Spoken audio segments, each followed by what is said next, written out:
So just a quick introduction on the Ortus Sanitatis. In the Middle Ages and well into the early modern period, it was believed that the natural world had been created by God for mankind. And God had provided remedies in the natural world for all the ailments suffered by mankind. And helpfully, it was thought that he had left a series of signs by which these therapeutic materials could be identified.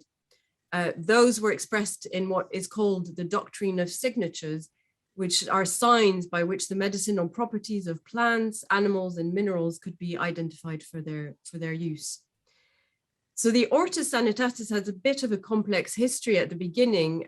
Initially, it came into form, if you will, in 1485, when a German printer from Mainz called Jakob Meydenbach published a book of plants entitled Gart der Gesundheit. And I apologize, I don't have German. And so this transcribes as the Garden of Health, but it uniquely just described plants, along with how to prepare and use them as medicinal remedies. And then in 1491, Meydenbach translated it into Latin and expanded it, adding sections on animals, minerals, and at the end, a treatise on urine, which was used for depicting symptoms and identifying illnesses. And he called it Ortus Sanitatis, or the Garden of Health. So it's very much like an encyclopedia of the natural world, but with the specific aim of indicating how the plants, the animals, and the minerals described in the book could be used to cure diseases and maintain the balance of the four humours in the body. The book became hugely popular, and in the next 50 years, it was published in many more editions and languages. So there was a new Latin and German editions, but it was also translated into Dutch and English. And at this point, I will share my PowerPoint just to show you the title page of the English edition. Here we go, which is dated circa 1521. We don't have a copy of it in our library. This image is from the Wellcome Library. And it's entitled Noble Life and Natures of Man, of Beasts, Serpents, Fowls, and Fishes. So we have in the library 4 editions of the Ortus Sanitatis, which are pictured here, where the spines are pictured here. And in order, we have the 1491, 1497, 1499, and 1511. And here they are with their title pages. So 2 of them, including the one I will show today, the earliest one, the 1491, and the 1499, belong to the Swedish naturalist Carl Linnaeus. So they're part of his library. The other 2 are in our rare book collections, and they are the 1497 edition, which was the first one to figure a woodcut of the human skeleton, and the 1511, which is the first Italian editions. And both of these were bought by the Society during World War II on the 22nd of September, 1942. So actually, we're nearly at the anniversary of that purchase. But today I will focus on the first one, the oldest one of these 4 books, the 1491 edition. And before I turn to the book itself, and while I have the PowerPoint open, I just wanted to show what it looked like before conservation. So this is the book before it was conserved. Years of use by successive readers and owners really took their toll. So the front board was detached, leather was missing from the spine and the boards, and the paper was torn in places. And we put this book and its companion, the 1497 edition, which was also completely detached, as you can see here. We put both of these books on our Adoptlin program, and they were both adopted. A surgeon by the name of James Abel donated money for the conservation of the 1491, and they were both conserved by our book conservator Tony Bish, who, as you will see in a moment, and as you can see from the spines, actually did a wonderful job on the book. So I'm going to stop share, and we're going to go to Will and to the little camera that we have that can show the book. And while Will does this, I will also put in the chat a link to the Adopt Lin. Maybe I'll do that later. So what Will is showing you here is not the book just yet. It's the binder's waste that was used to bind the book together. So when Tony Bish rebound the volume in full book calve, he discovered that to consolidate the binding, the binder had used several pieces of manuscript parchment which were older than the volume itself. And from their content and the format of the text, they look like late medieval notary documents, although I haven't been able to detect a date. But I have to say, both my Latin, and my paleography are rusty. Could anyone else in the audience, I see that there's a chat saying that they've lost all sound. Sounds fine. Coming through for me, Isabelle, so. Okay. Okay. Okay, I still have sound. Okay, that's fine. For the person who has, maybe you might want to go out and come back, and I think that might solve the problem. Okay, so this is the binding waste that was holding the volume together, and it's often fascinating when you start conserving an old volume because it almost becomes like an archaeology of the book, and you find what was holding it together. And in this case, and it's not unusual to find a binder's waste like this one. So Will, we're going to go to the book now. So I'm going to leave you a few minutes to sort yourself out. So, and apologies everyone, the camera that we have is quite a small camera which needs to be moved up and down. And the volume, as you can see, is quite big. And well, it's the other way around, by the way. Oh, or do you have it? Is that better? Yes, that's it. There we go. Perfect. So while Will is adjusting the camera, I'll just say a few words about the cover. The volume is bound in calfskin, and you can see blind tooling over the wooden boards, and it was kept closed by brass clasps, which are now unfortunately broken. And I think this volume was quite well used, and you can see what the difference the conservation has made, because it means that we can now handle the book with much more confidence and without fearing to damage it further. So we can turn to the title page now that the image is fixed. And the title page is immediately intriguing because the original title page would only have had Ortus Sanitatis printed. All the rest has been added by hand, and it's immediately apparent that the volume belonged to quite a few people before it reached Linnaeus in Uppsala and then us in London. So let's look at this title page a little bit more in detail, because some of its previous owners can be identified. So amongst its first owners was someone called Henning Vendius of Flensburg, and will show you where that signature is. Ex libris Henning Vendii. Henning Vendius was from Flensburg, and he bought it in Lübeck on the 21st of August, 1587.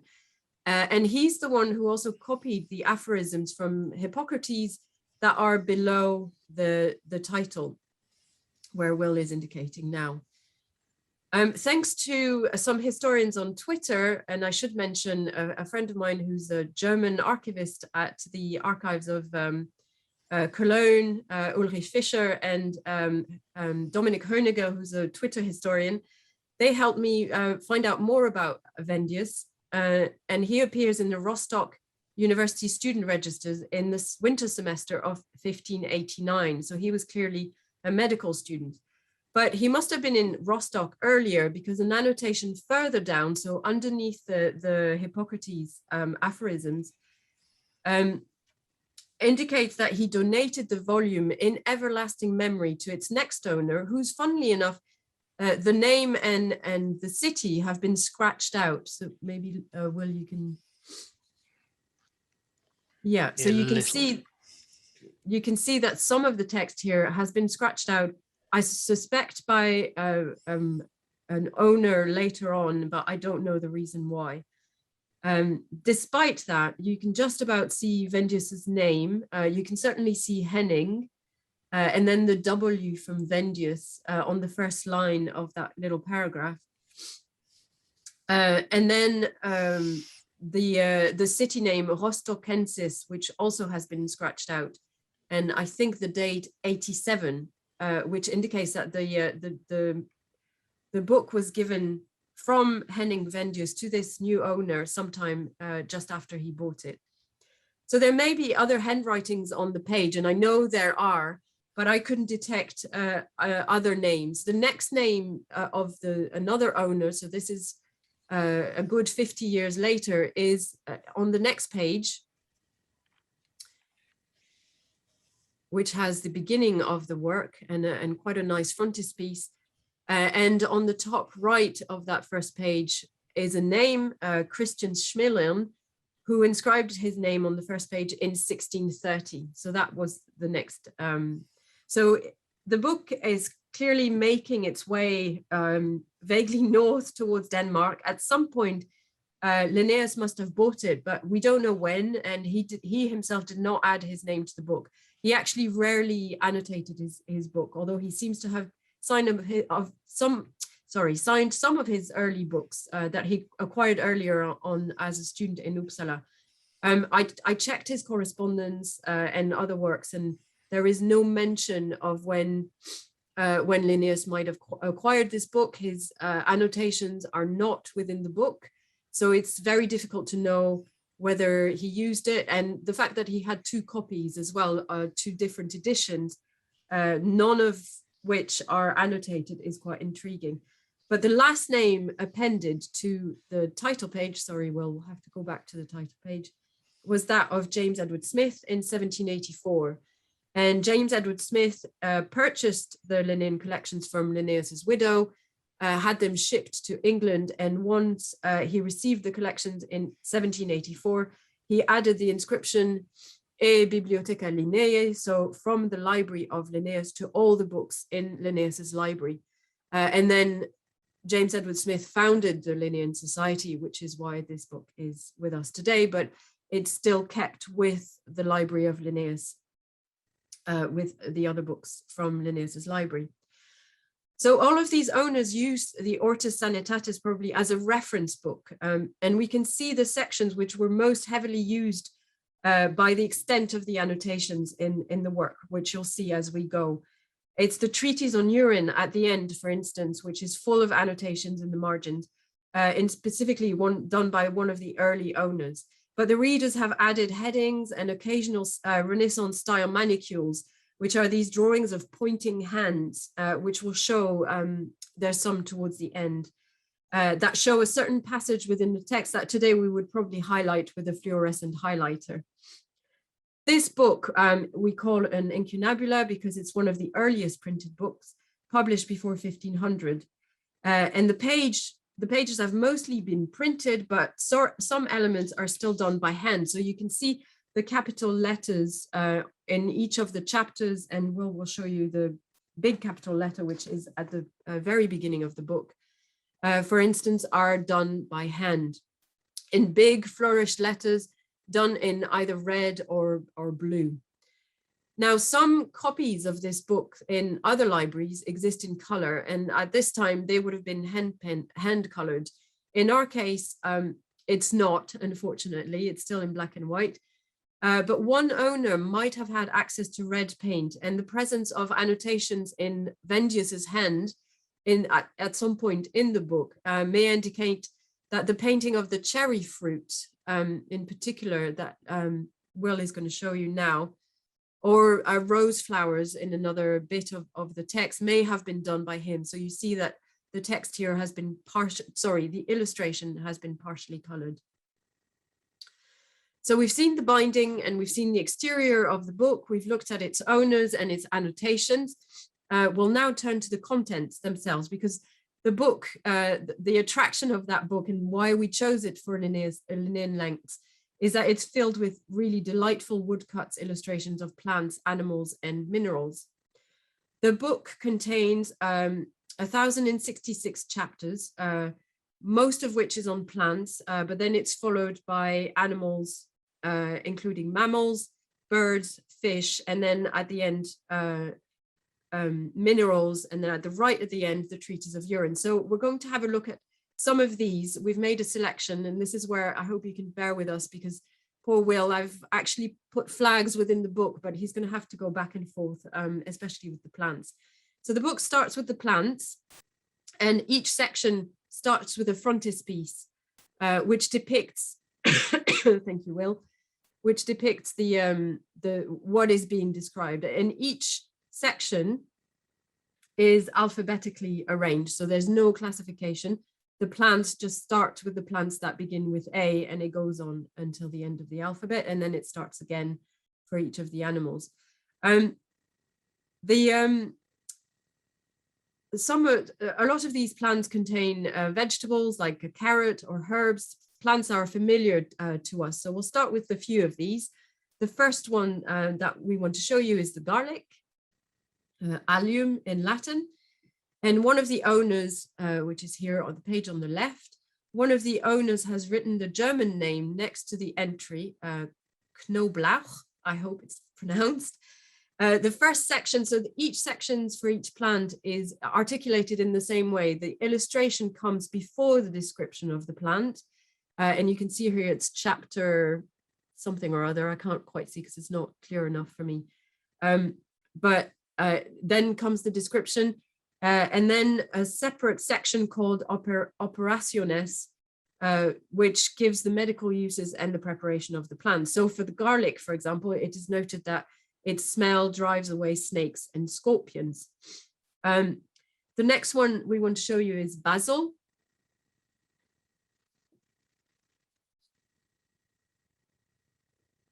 There it is. And again, it's been annotated and a little bit underlined. So it's the page on the left where you have both the image of a basil stem and leaves. One of the owners has put the Latin name Mentha aquatica. I believe there's also the German name there. What attracted me to this page is actually the fact that it's depicted in a pot, very much like we have pots of basil on our kitchen window sills. And within its medical uses, it helps, the text says, to bring forth menstruation and helps conception by cleansing the womb. So this is kind of the kind of information that is given in the operaciones section. And then just another plant that we all know, the engraving for narcissus, which is quite intriguing because it doesn't represent the exact flower.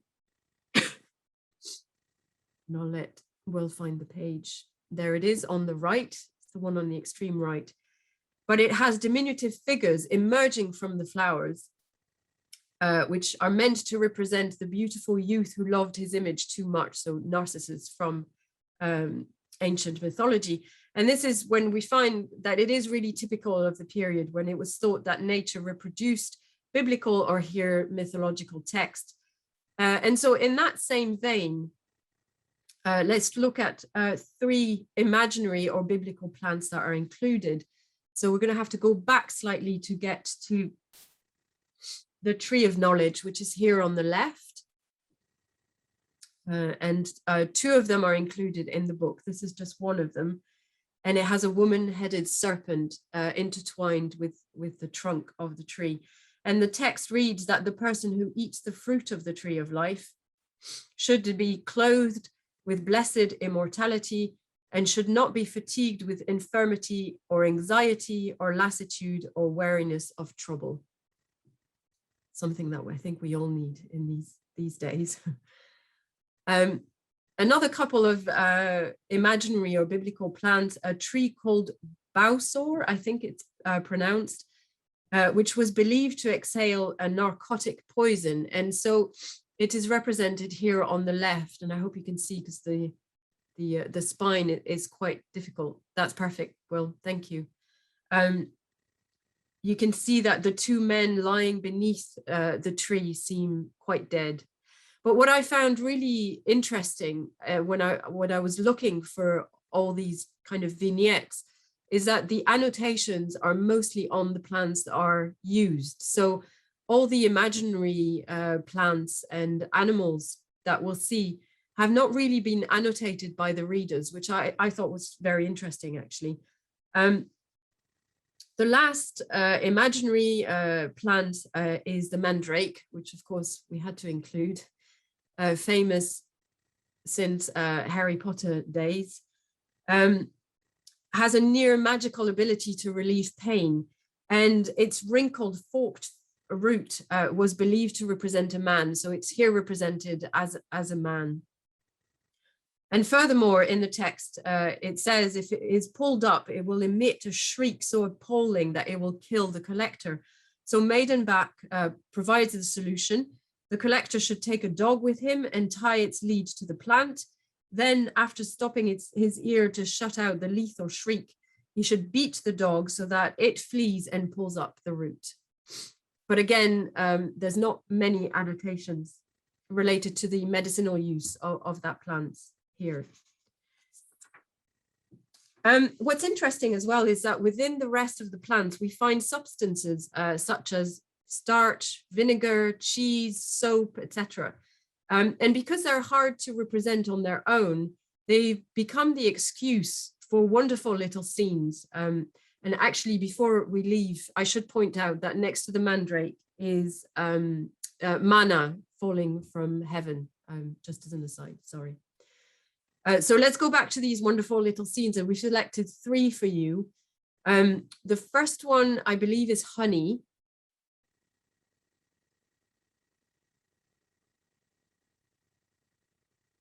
Which is depicted here on the right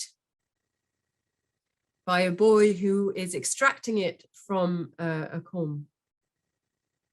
And these vignettes are more numerous where we come to the mineral sections, but for me, they really provide a window into the past and activities that went on economically and with the natural world. Another one is bread. So we have a housewife with loaves on the table before her. There she is. With different shaped bread. And then the last one we wanted to show, excuse me, is wine. And of course, various different types of vines are also included within the plants, but wine itself is included here and is depicted by a man gazing at a glass. So I think that's it for plants. We move now to animals, and perhaps, Will, you could show the frontispiece that illustrates that we get now into what was called at the time quadrupeds. Linnaeus is the one who will coin or name mammals. So we have here, and unfortunately, there should be a frontispiece for birds and minerals, and I think there's one for fish, actually. We'll see that in a little bit, but unfortunately our book doesn't contain it. But here you have 3 scholars discussing plenty of animals and mammals that are just depicted in the next few pages. And then opposite, and the first chapter is indeed on man, which I find quite intriguing, actually, because it puts, it corrects me when I usually do a lot of tours and I present Linnaeus's Systema Naturae, his classification of the animal kingdom, as him being one of the first classifications which include man within the animal kingdom. And clearly this is not, it's not the case. I'm wrong, because here is man firmly within the other mammals. And here man is depicted being, well, probed by a medical man, so a physician examining someone who's ill. So we've selected a few animals. One of them is the beaver. And I selected that one because, not solely because of the illustration, but because, of course, beavers were quite common and widespread in Europe at the time. So this is the Eurasian beaver, Castor fiber. And it's also, I selected it because it clearly attracted the attention of one of the owners, who annotated quite a lot the sections on the medicinal uses, and includes marginalia, but also the little figure of a man, which Will, maybe you can point out in the margin. It's just a face, actually, on the right. There it is. Yeah, thank you. Which I think is meant to attract the reader's attention to that particular, a bit like the manicules, the pointed pen.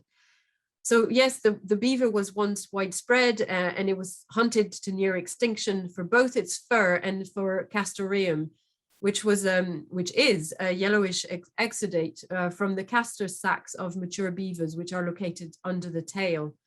And beavers use castoreum in combination with urine to scent and mark their territory, but it was their use in medicine and perfume, which means that the beaver was hunted to near extinction. And one of the uses in medicine, for example, was to reduce headaches. I think the next one is fleas, which we've included because, of course, they had so much prominence in the medieval and early modern period, where I think they must have been such an enemy that Robert Hooke included it, and it made famous by Robert Hooke in his Micrographia several years later. So there's a section for fleas here, and I like the way it's been depicted. They've been depicted on a bed, and obviously they're much, much bigger than actual fleas, but rather than, obviously the microscope hasn't been invented at this stage, and so I thought the illustrator had found a clever way of illustrating fleas. And then on the next page are lice, which are depicted by, I want to say, a mother dealing with her children's hair, because that's what we do. So these are some of the animals, and you can see some of the other vignettes on the side there depicting others. But like for plants, pictures of mythical creatures can also be found. So, for example, the unicorn is included. In fact, it's included several times, I think. But we've chosen this little woodcut, of a lady with a unicorn, because, of course, it was said that the unicorn could only be found by a maiden. And as a result, within the medicinal notes, it says that it is a fertility aid for those struggling to conceive. I'm not sure what we have next, actually, Will, on my notes. So I'll leave you to, I think it Phoenix next. Yes, I think it might be the phoenix, yeah. So we continue with mythical animals, but we switch to birds, and here is the phoenix rising from the flames. And I believe the next one Harpies, is the harpy with its claws on a man on the left here. And I think, if I remember well, the page next to it is irundo, which is swallows, and you can see again how much the text has been annotated by one of the owners. And I think the next one is the pelican, which was a hugely emblematic figure at the time. So the pelican is the last one on the right here, and it's shown in the process of striking its breast with its beak, issuing forth blood with which the pelican would feed its chick. And that became a huge emblem of Christ's self-sacrifice. And as a result, it's heavily used in emblem books of the time as a symbol of Christ's self-sacrifice. And you can see it in numerous churches on lecterns, for example, the emblem of the pelican. And when it came to Linnaeus then classifying the pelican, this kind of mythical aspect of the pelican means that Linnaeus had difficulty deciding whether this was a true bird or an imaginary one. And finally, within the birds are also bats, which were still classified as birds at the time. The first naturalist to classify bats as mammals was John Ray, the English naturalist of the 17th century. And then Linnaeus followed suit and definitely put the bats within mammals rather than with birds. So that's it for animals. We turn now, oh no, I think there's fish next, sorry. With the frontispiece, there we go. I just wanted to show you the frontispiece, which depicts all manner of fish in a river, including, again, mythical fish like sirens. And I know that in broadsheets at the time, there was the use, because this is, you know, especially earlier, middle of religious wars, wars of religion, especially on the continent. And the picture of the monkfish, which I think is in the middle of the river there, is used heavily to describe the Protestants deriding the monks and bishops of the Catholic religion. And then that was taken up again by the other side, the Catholics, to provoke some anti-Protestant feelings. So this is just to show that images like these, which for us are limited to natural history, actually can include a lot of cultural symbols that were taken up by various different mediums and various different genres of printed works. The last section, well, the penultimate section is on minerals, which again, because they are hard to depict on their own, they're accompanied by figures which are handling the minerals in question, and that gives a rise to really some nice and interesting woodcuts. So we've selected four, I think, 3 or 4, and we start with the diamond. So, which is here on the right, and is the first section of minerals. Adamantus in Latin, so A, again, it's all alphabetical. And during the 15th century, all diamonds available on the market came from India. So the image accompanying the description here of this gemstone relates to the information in the text, which explains that fire cannot break diamond down, and that the only thing that can soften or break the mineral is goat's blood, especially from an animal that is fed on good wine, mountain sedge, or parsley. And so the man depicted here is simultaneously assaying specimens to prove that they're the genuine article, and breaking the ones that he has confidently identified into smaller pieces. And it was said that the extreme hardness of the mineral could be transferred to the owner so that he would become strong when resisting his enemies. It can also repel vanity, venom, and lunacy. And funnily enough, diamond was also recommended as a component in tooth cleaning powders, so toothpaste. Makes a very expensive toothpaste. And then the next one we've chosen is white lead, cerussa, which is the lady on the left here, who is, funnily enough, applying frogs to her face. In the late 15th century, so it was used to whiten the face, but the book also indicates that it was used to treat tooth decay and halitosis. It's unclear why the accompanying image shows a woman applying a frog to her face, and she's got 2 further frogs on the table. But perhaps it's linked to the belief that frogs or toads would draw out poison from the skin. Next, we have the garnet, granatus, much revered as a precious red gemstone. And I can't actually remember which one it is on this page. Oh yes, it's the one on the right-hand page, the left. No, sorry, Will. So not the one completely on the right, but the one before that, with the man lying on the ground. That's it, yeah.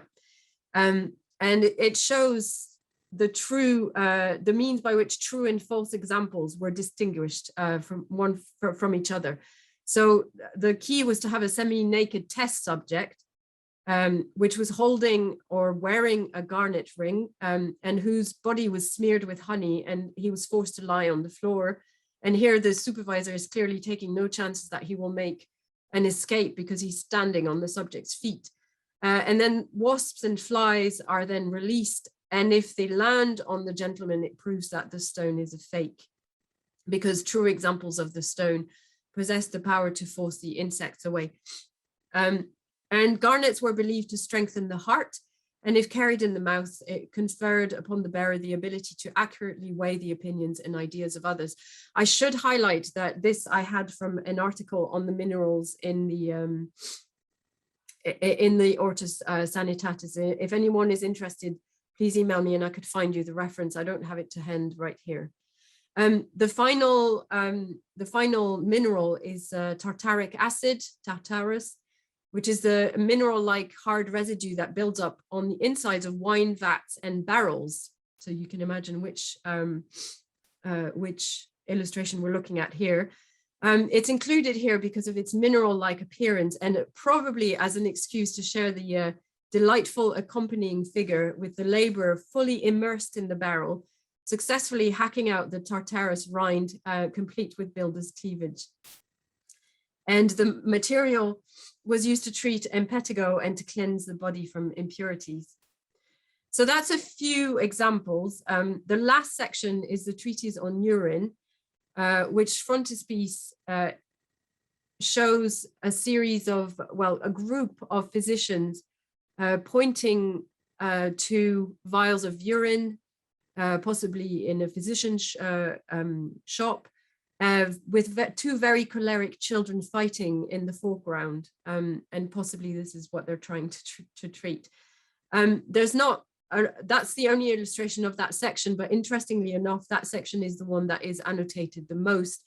And we'll kind of flick through pages and you can see all the annotations that prove that this book was not just a picture book, but it was really heavily used by several of its owners, if not by Linnaeus, because as I said, there's no indication that Linnaeus ever used this. And there are some manicules here and there, pointed hands. If you see any, will let me know.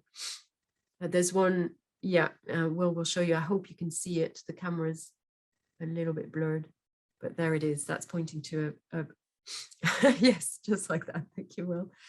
So by the 18th century, by the time that Linnaeus acquired this natural history encyclopedia had been superseded by other natural history works that were following a system of classification, so that were not just presenting plants, animals, and minerals in alphabetical order. And yet, so I don't know how much use Linnaeus would have had of this book, and the fact that it's not annotated tends to confirm that perhaps he didn't open so often. Yet, I think Linnaeus was a physician and he practiced for a year when he was in Stockholm at the beginning of his career. So for me, the real use of the book, and I think the annotations really show that, was its medical use, its medicinal section, these sections that are entitled Operationes, and in particular, the treatise on urine at the end, as we can see, which is heavily annotated. And I think we can finish maybe with the last frontispiece, Will, before I take any questions. I see there's a few, which kind of summarizes the different stages of life and illnesses that you can encounter. I should say as well, for people interested in book history, that the book is, the end of the book consists in a very thorough index, which goes on for quite a few pages and has been annotated as well by its users. So that's very interesting as well. But I'll stop here to have some time, and we've got about 20 minutes for questions. My first question is, what's the name of the initial author? It's Jacob Maidenbach, and I can type it in the chat when I have a moment. And apologies, I'm going to go on mute and blow my nose.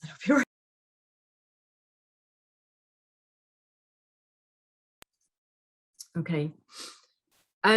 Michael asked, on some pages are visible blank squares with lines pointing to other points in an adjacent column. What are these? I think that's evidence of missing hand-drawn initials. So I think I know what Michael's talking about. Actually, if I go back to the beginning.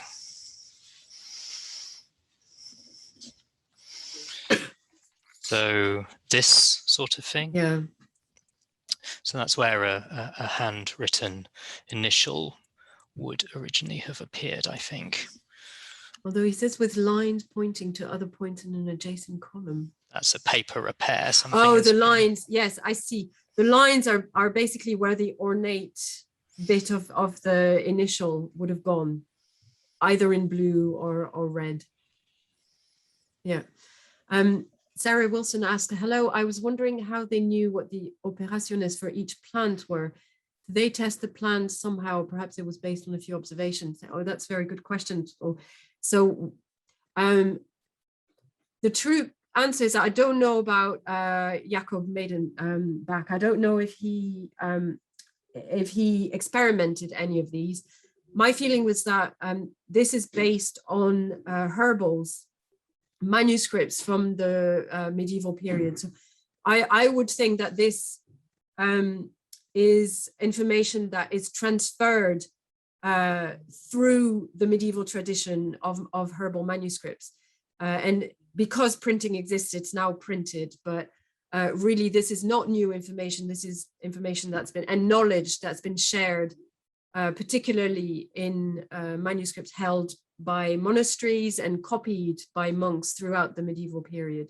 So a lot of that information actually would go back to the ancient Greeks and sometimes to Aristotle. So you've got a continuum of information, which is not to say that some personal observations might not come into it, but I think that becomes much more prevalent later on in the early modern period. I hope I'm not mistaken in saying this. Are there any descriptions of insects in the book? Yes, I believe there are.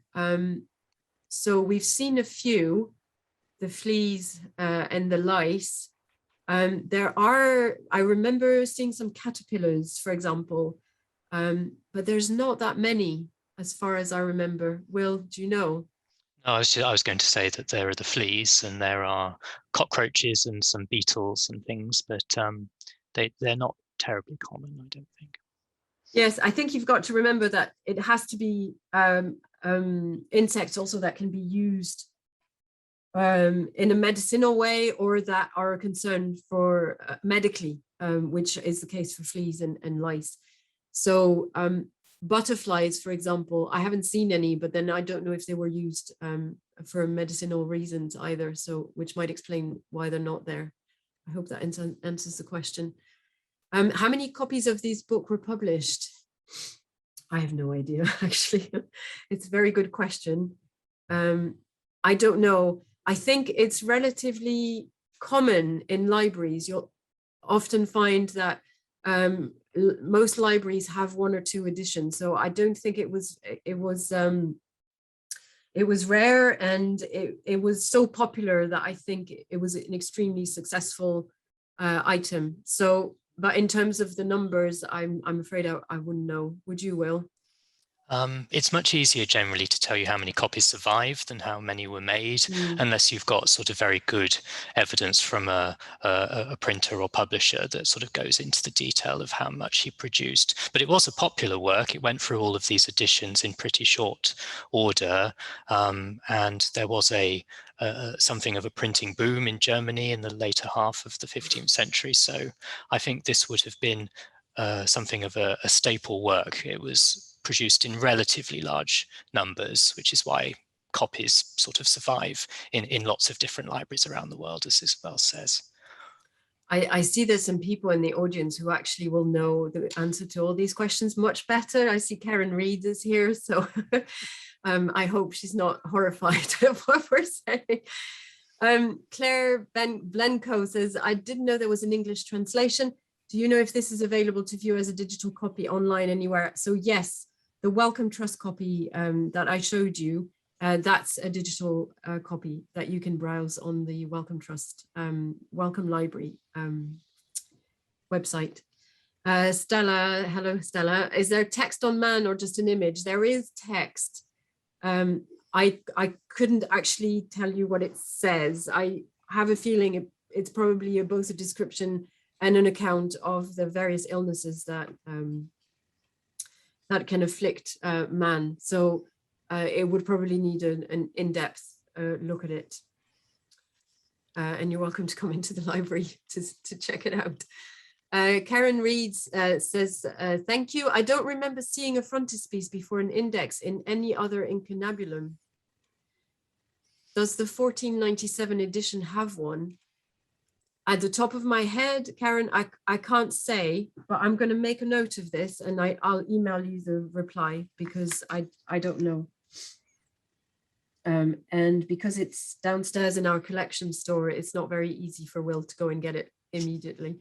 So we'll get back to you on that one. Will, would you do me a favor and copy the email somewhere? Thank you. And Claire says, I have read that the mushroom illustration in Ortus Sanitatis is the earliest woodblock illustration of fungi. I've read that too, actually, that's true. Is that also the case for the plants, or are there earlier works illustrating plants? Do you know? So you mean printed, I assume. So the plants, the earlier book that I mentioned in my introduction, which was the earlier German version of this book, will have those plants. It's 1485, and it's called Gart der Gesundheit. And again, it's published by Jacob Maidenbach. I would also recommend, and sorry, I don't have it here. I did have it here. It's back downstairs. But when I was researching to do this presentation, I found quite a lot of information in Agnes Arber's herbals, book on herbals. And she has a whole section on the Ortus Sanitatis, which was very useful for me to research some of this. So yes, and there are other books on herbals which would have information on this. I know Sachiko Kuzukawa at Cambridge University works on botanical illustrations of the early modern period, and her work will also have some of that information. Carmen Schmeichel, there were many books by this title. Was this particular content in one of its many editions, or were there many other treatises with different content by this title as well? So no, it's the same title, but it goes through many editions. So it becomes so popular that Jacob Maidenbach keeps re-editing new editions with various different content. But the main content is the same, that is re-edited and augmented year after year. And then you have, as I said, the English edition translation, the Italian translation in 1511, which all go by the same title, but it's more or less the same content. Were the planetary correspondences as there were in the Culpeppers? Is that talking about sort of astrological elements? That's a good question. I don't know. No, I don't know either. I don't want to say something wrong. I would say no, from having had a look at it, but I would need to delve deeper into the text to be able to reply to that with more certainty. I'm so sorry, an unsatisfactory reply. Another 1497 edition question, says Karen, from my old notes on the Linnean Society 1497. I saw a manuscript annotated at the beginning of the Tabula de Herbis, Tuus Amicus Semper. Any chance that was Linnaeus's? So the 1497 is not actually a copy of Linnaeus's library. The 1499 edition was in Linnaeus's library. We didn't acquire the 1497 edition until the Second World War. So I don't think so. But I haven't had a proper look at the provenance history of the 1497 beyond the fact that we acquired it in 1942. So sorry, I hope that helps, Karen. And Will, you want to answer the last question live, or I didn't have the time? No, sorry, I was just dismissing it from the Okay. list. Okay. So that's all for questions. How much did it cost in 1942, says Stella? Do you know, I don't know. I'd have to go back to our acquisitions register. I think we could definitely find that out. We probably could, yeah, we probably could, because we have those registers in the archives. And so let me know if you want to know, and we can try and find that out for you. Less than it would cost today, I think it's fair to say. Yes, for sure. Yes. So that's it for questions, I think, unless anything else comes in, or I think if people raise their hand, is that right, Padma, who's also here? Sorry, I should have introduced Padma. She's our events and comms manager, and she's always in the background. That's all right. If people have any questions, they can raise their hand, and Padma can unmute them. But if not, yeah, if anyone has anything very urgent that they need to talk about the Ortus Sanitatis, if you wish to speak, just let me know. What I'll do in the meantime is just put the link to our Adopt-Lin program through which you can adopt books to be conserved in the library. And yes, Padma is right. So just to let you know, we record these sessions and they go on our YouTube channel, where you can find the 2 earlier ones. And the next one will be, I believe, on Tuesday, the 19th of October. And our assistant archivist, Luke Thorne, will be presenting Peter Collinson's Commonplace book, which have recently been catalogued by him. And thank you everyone for attending, and see you next time. Bye-bye.